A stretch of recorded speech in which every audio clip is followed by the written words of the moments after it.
Hi, Raymond here.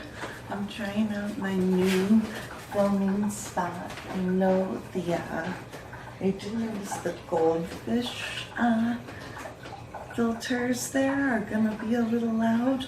Hopefully that's not too annoying, but I'm starting to set it up all cute now that Mr. Turtleson and Tiny the Turtle are on the sun porch. And I have, the girl fishies down there, and I'm really liking the way it looks so far. So, good news section. Talking about good news out loud.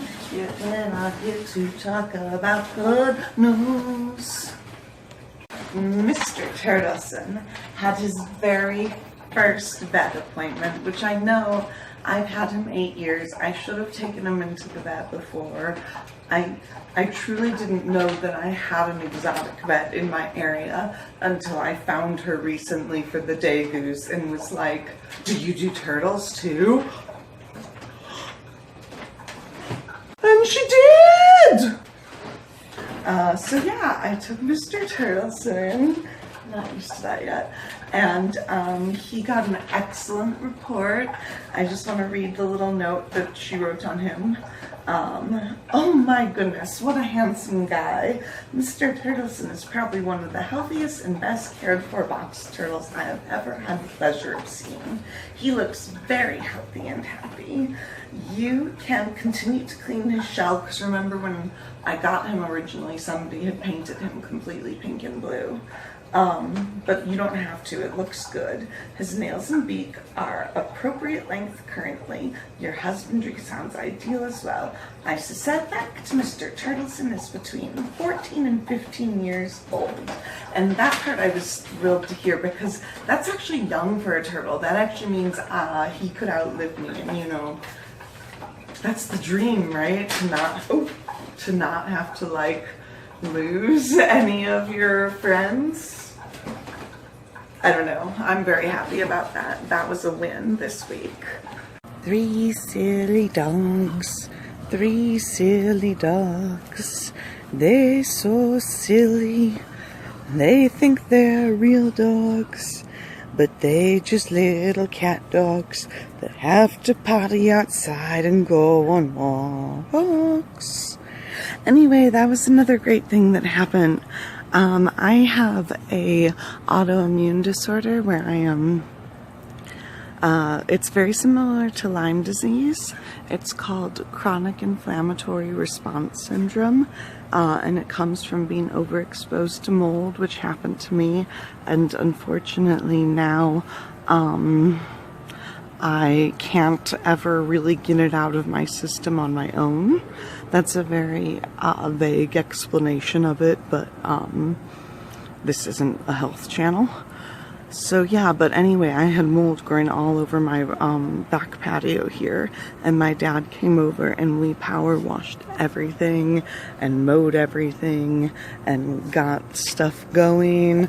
My garlic blooms are about to come. And yeah, I'm feeling good about the backyard, especially for a city backyard with a Hoosier like me in it. Oh, Hoosier's a Missouri term. It means redneck in other places maybe. I don't know. I just know in Indianapolis, Hoosier is like a sports term, and in Missouri it's like a bumpkin term. I don't know. It's like a person like me who leaves stuff in the front of their lawn. So that's good.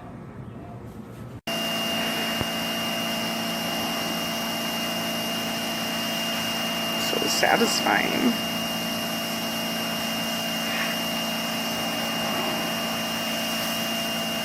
Probably not for my dad.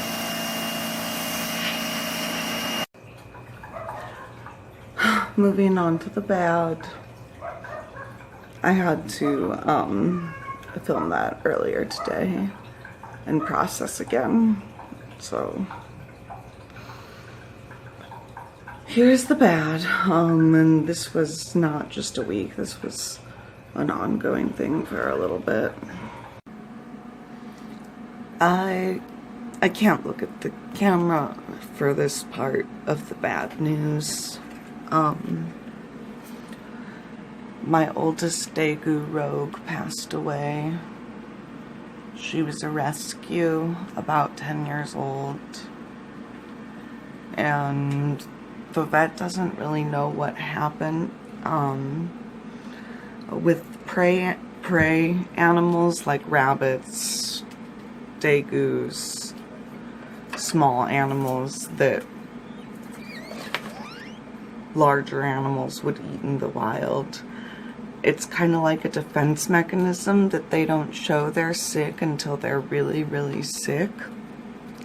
So I noticed the night before that her fur wasn't as clean as it normally is. And I was like, huh. So I put their dust in there for them and spot cleaned their cage a little and went to bed. And then the next morning I went to turn their lights on and feed them and freshen up their water and stuff. And she was just kind of like standing like off balance and weak. And I rushed her to the vet. And the vet couldn't find anything wrong. I mean, she obviously wasn't doing well, but she couldn't find an infection or anything wrong with her lungs and heart or anything. And so the vet gave her some fluids and some B12 shots and some antibiotics and something that was supposed to help her gut. And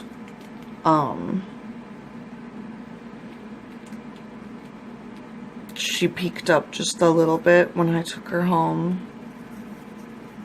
And then the next morning I didn't even get a chance to try the second dose of antibiotics with her. She had passed away. And I haven't been able to talk about it because I've just been too sad.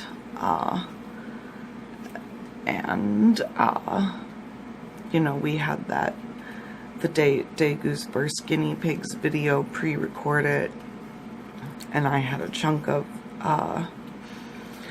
my 350 thank you video recorded, so it was a little easier to just put those out than talk about it. I don't know what happened.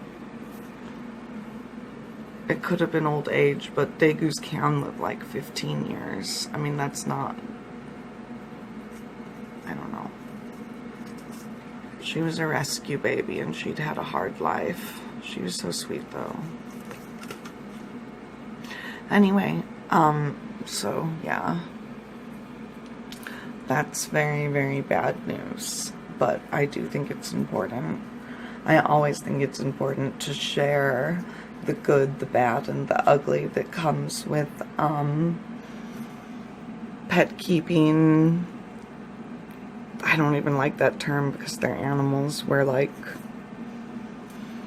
co-keeper. I don't know. But when it comes to having pets, I never want it to just seem like shiny, shiny, shiny, shiny. It's always going to be easy to have a bunch of pets. Like, it's something I do because I work from home and I have an autoimmune disorder where I can't get out as much as I would like to, and having a lot of pets works for me and my lifestyle, but it won't for everybody's. And one of the things that sucks about it is that you lose pets.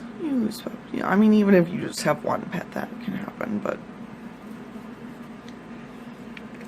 when you have a lot to love, you have a lot to lose, and in the end, it's better to have a lot to love, but it's still hard. So the other bad I'm dealing with is not nearly as bad, but with everything, I don't like to get political on this channel. That's not what this is for. But regardless of how you feel, I'm sure we can all agree that things are very scary right now.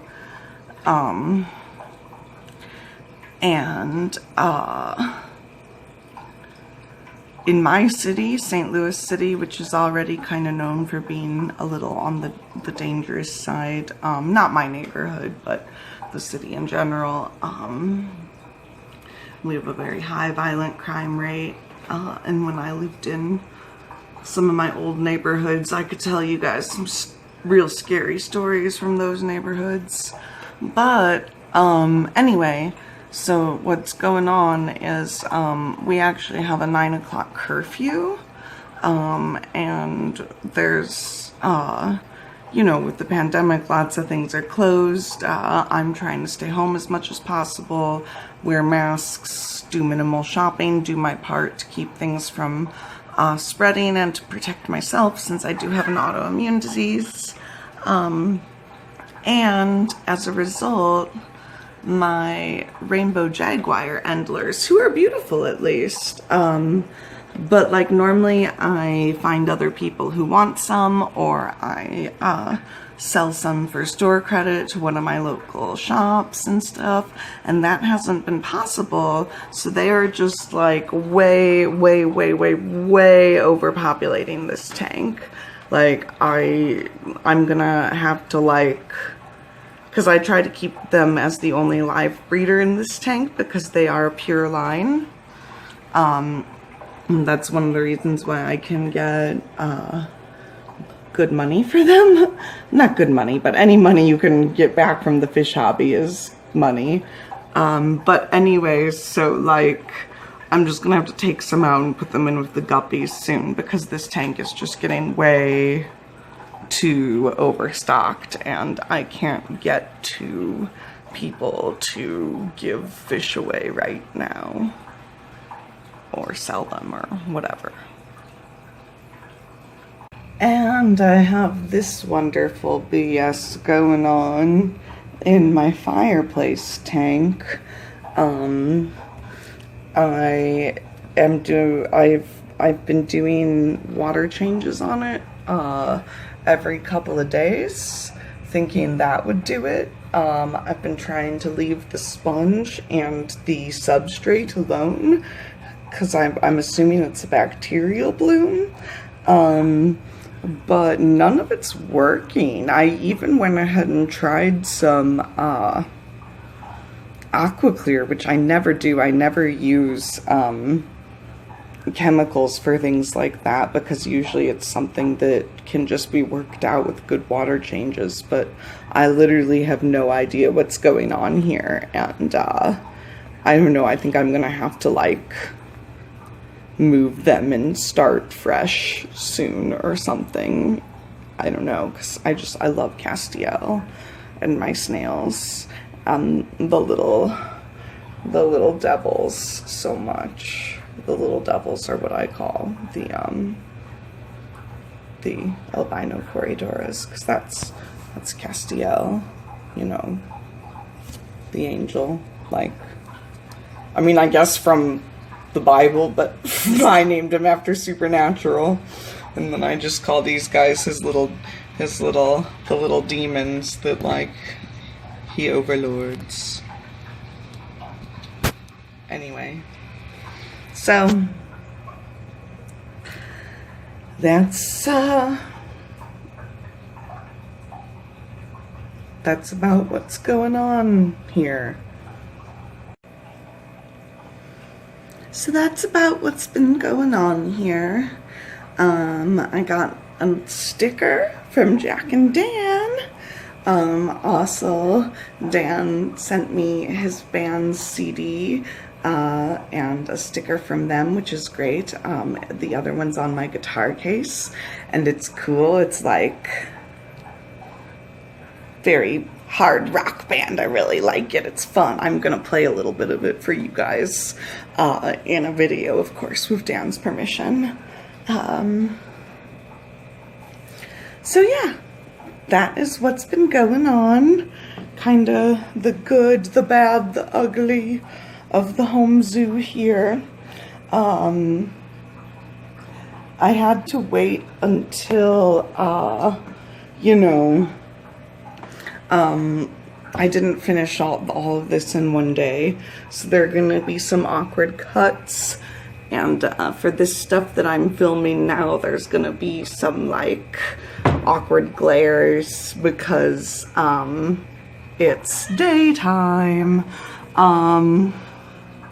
But yeah, coming up, I will be announcing the winner of my 250 subscriber giveaway. I will also be, posting a video correcting Petco's long-bodied goldfish and koi, yes, it's all wrapped into one, care guide. And also I'm working on a video about native Missouri animals, kind of based on things that parents can go do with their kids to learn about animals and do kind of sciencey things while, you know, we're mostly still dealing with this pandemic. So yeah, thank you so much for caring about my animals. Methy, I'm gonna feed you in a minute. My kitty's so mad at me because I haven't fed him for like 10 minutes. It's so rude. So rude of me. But yeah, thank you for watching. Again, please like and subscribe, and love your pets and they will love you back. And thank you so much for all your support.